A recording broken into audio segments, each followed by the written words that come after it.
80 से पहले जो 90 से पहले जो स्थिति थी देश की वो फिर भी बेहतर थी, लेकिन 90 के बाद किसान वो कैटेगरी है जो बहुत ज़्यादा कर्ज में फंसा है, जिसकी ज़मीनें गिरवी रखी गई हैं।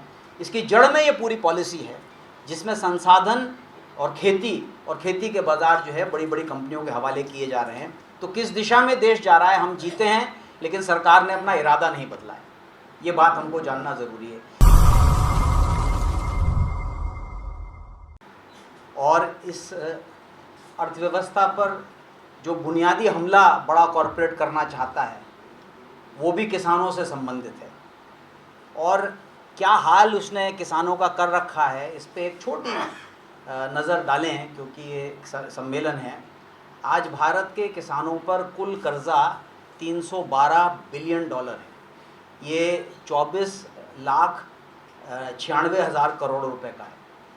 जो लेटेस्ट रिपोर्ट आई है situation assessment of agricultural households and land holdings in rural India सितंबर 10, 2019, उसके अनुसार प्रत्येक किसान के ऊपर 74,121 रुपये का कर्जा जो है प्रत्येक किसान परिवार पर है।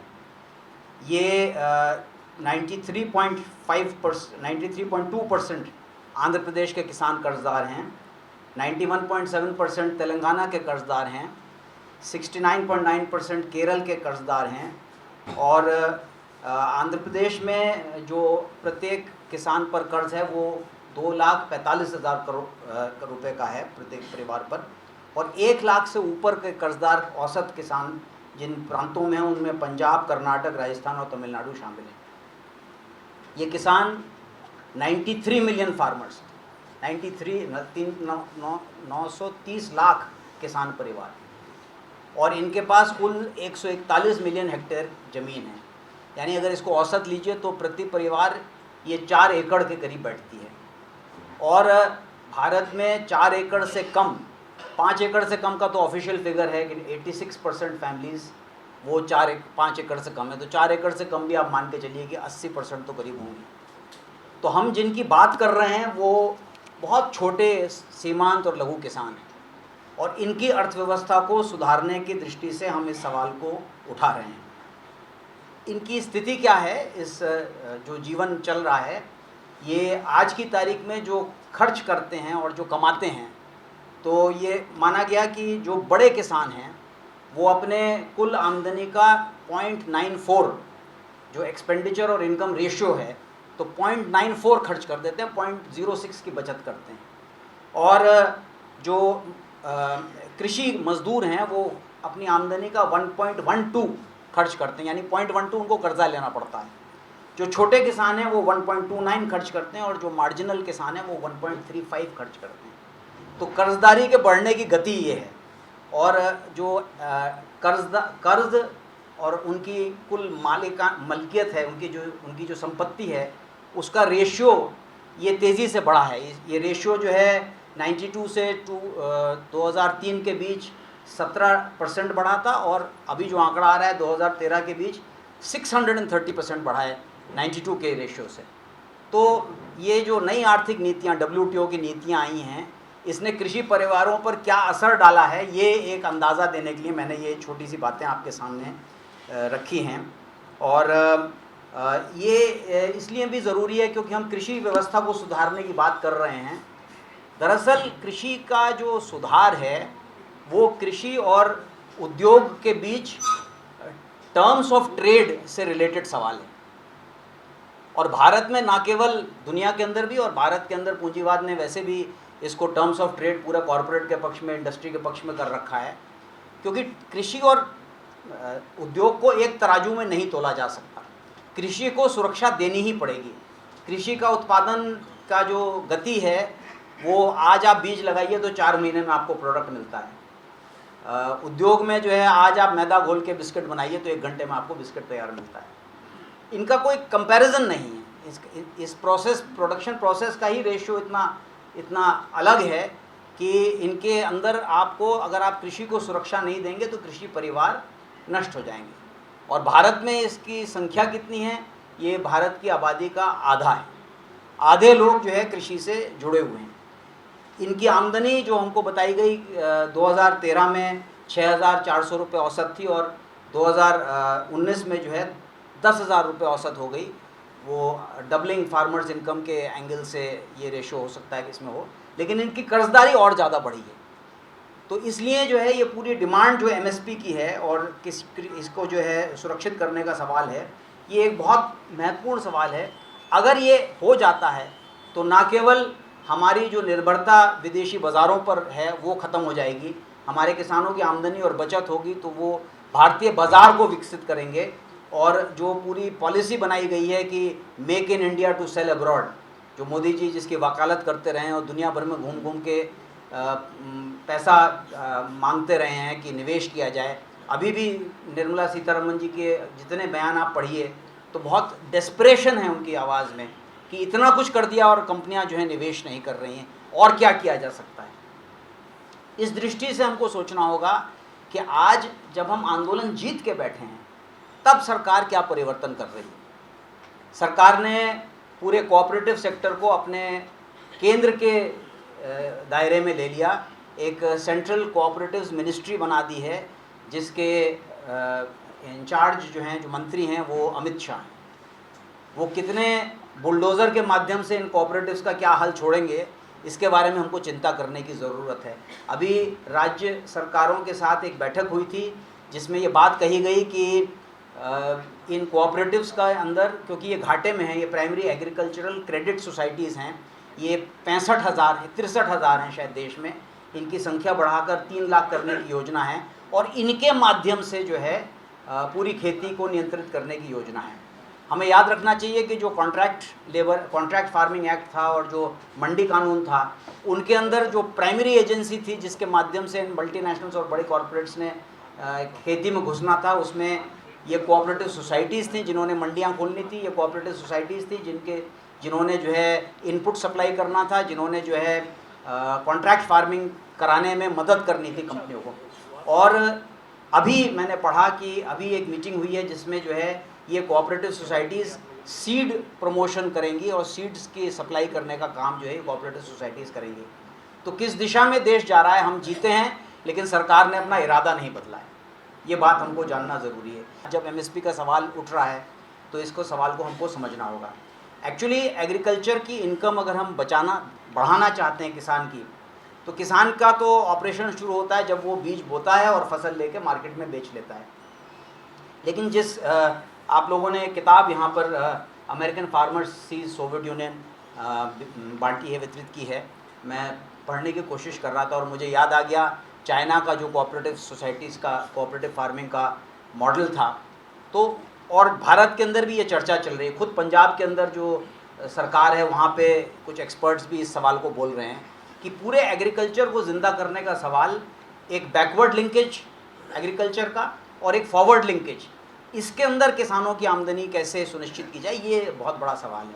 बैकवर्ड लिंकेज से मतलब है हमारा infrastructure, irrigation supply, electricity supply, diesel supply, seed fertiliser supply, insecticide supply, जो पहले खेती से पहले के काम है, ये इन सारी चीज़ों पे मल्टीनेशनल्स का और बड़ी कंपनियों का कब्जा है और ये मनमाना रेट अपनी मोनोपोली प्राइसिंग करते हैं।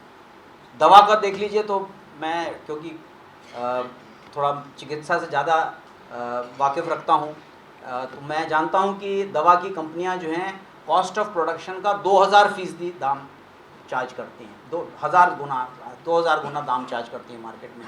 शायद हो सकता है दवा की कंपनियाँ बेयर और ये लोग भी खेती के अंदर फसलों की दवाओं में ऐसा ही कुछ मार्कअप प्राइस लेके चार्ज करती हूँ, लेकिन मैं जानता हूँ कि उनकी मोनोपोली प्राइस रिजर्व्ड है, वो सुरक्षित है और सरकार उसकी सुरक्षा करती है। किसान कैसे उसका बोझ उठा पाएगा। फॉरवर्ड लिंकेज का सवाल है। ये पूरी की पूरी कंपनियां भारत में इसलिए आ रही हैं क्योंकि जो वर्ल्ड ओवर एक लिटरेचर इस समय है कि कंपनियां क्या चाहती हैं, भारत की खेती में क्या परिवर्तन करना चाहती हैं। हरी भरी जितनी ज़मीनें हैं, इसी ने पंजाब को सबसे पहले टारगेट किया गया, क्योंकि पंजाब की वो ज़मीन है जो बहुत उपजाऊ है। पंजाब के अंदर औसत गेहूं का उत्पादन देश के अंदर 32 क्विंटल प्रति हेक्टेयर है, तो पंजाब के अंदर 54 क्विंटल प्रति हेक्टेयर है और वो ख़रीदा जाता था सरकारी रेट पे। वो चाहती हैं कि जितनी हरी भरी और प्रोडक्टिव लैंड है उसके अंदर वो फसलें उगाई जाएँ जो वॉलमार्ट को ज़रूरत है। और वॉलमार्ट को किन फसलों की ज़रूरत है, जिनको वो यूरोप के अंदर नॉन सीजनल मार्केट के अंदर वो जो है फ्रेश वेजिटेबल्स, फ्रेश प्रोडक्ट्स को सप्लाई कर सकें। तो पूरे भारत के कृषि बाज़ार को कंपनियों के विश्व बाज़ार के अंदर जो है कंपनियों के कब्जे के लिए सजाने का प्रयास चल रहा था और चल रहा है। मैं इस बात पे बार बार जोर दे रहा हूँ कि आज भी चल रहा है। तो ये जो फॉरवर्ड लिंकेज का सवाल है, ये भारत में किसानों की आमदनी को सुनिश्चित करने का एक बहुत बड़ा ज़रिया है जिसके बारे में हमें सोचना चाहिए। अगर सारा फूड प्रोसेसिंग इंडस्ट्री, और फूड प्रोसेसिंग इंडस्ट्री हमारे आंदोलन के शुरू होने से पहले भारत के अंदर 30 लाख करोड़ रुपए की थी, और ये 30,000 करोड़ रुपए की थी वार्षिक बाज़ार, और इसके बारे में ये माना जा रहा था कि अगर ये मल्टीनेशनल्स का कब्ज़ा हो गया तो एक साल के अंदर ये भारत के अंदर ही 2,10,000 करोड़ रुपए की हो जाएगी। तो क्वेश्चन ये है कि जो हमारे यहाँ जो फूड प्रोसेसिंग होती है, जैसे बीकानेरी भुजिया जो है वो हल्दीराम इंटरनेशनल की हो गई है, तो क्वेश्चन ये है कि हमारे यहाँ जो फूड प्रोसेसिंग इंडस्ट्री है, क्या किसान के बच्चे इनका कब्ज़ा हो सकता है? क्या वो इंडस्ट्रियलाइजेशन और फूड प्रोसेसिंग इंफ्रास्ट्रक्चर छोटे स्केल पर गवर्नमेंट उसको हम फोर्स कर सकते हैं कि वो जो है इसकी गारंटी करे और इसके अंदर किसानों की आमदनी हो? क्योंकि इंडस्ट्रियलाइजेशन के बिना ना तो रशिया के अंदर ना ही चाइना के अंदर एग्रो इंडस्ट्रियलाइजेशन के बिना, और चाइना में तो छोटे छोटे जो उनके कम्यून्स थे उनके पास छोटे छोटे अपने लोकल पावर प्लांट्स भी होते थे, वो किसी प्रॉफिट मेकिंग कंपनी को जो है बिजली खरीदने के लिए बाध्य नहीं थे। तो वो जो पूरा इंडस्ट्रियलाइजेशन, एग्रो इंडस्ट्रियलाइजेशन का प्रोजेक्ट है, क्या वो मॉडल भारत के लिए लाभकारी होगा, या वो मॉडल लाभकारी होगा जिसको सिंगापुर की इकोनॉमी से या अबू धाबी की इकोनॉमी से जो ट्रेडिंग सेंटर्स हैं उनके साथ कंपेयर किया जाता है, और भारत के पिछड़े इलाकों को जो है प्रोडक्शन सेंटर और रिसोर्स मटेरियल के लिए इस्तेमाल किया जाता है मल्टीनेशनल कंपनीज़ के लिए? ये पॉलिसी क्वेश्चन इस पर हमको सोचना होगा, क्योंकि इसके बिना ये आर्ग्यूमेंट हमेशा ही आता रहेगा कि एमएसपी का दाम बढ़ा देंगे तो खाना महंगा हो जाएगा। निश्चित, अगर आप सिर्फ एमएसपी बढ़ा देंगे, अगर सिर्फ आप जो है लागत के दाम कम नहीं कराएंगे, अगर सिर्फ फसलों की कमाई के दूसरे जो माध्यम हैं फूड प्रोसेसिंग वगैरह के माध्यम से किसानों की आमदनी नहीं बढ़ाएंगे और सारी फसल सरकार खरीद के रेट बढ़ा देगी, तो खाना तो महंगा हो ही जाएगा।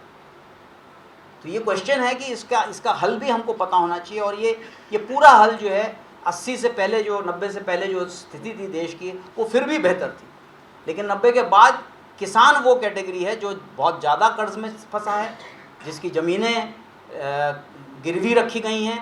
पूरा एग्रीकल्चरल बजट एक तरफ होता है, और गवर्नमेंट के बजट में जो ऐलान होता है कि केसीसी लोन्स पर हम जो है, शॉर्ट टर्म लोन्स पर हम जो है 11 लाख 12 लाख करोड़ रुपए को हमने आवंटन किया है।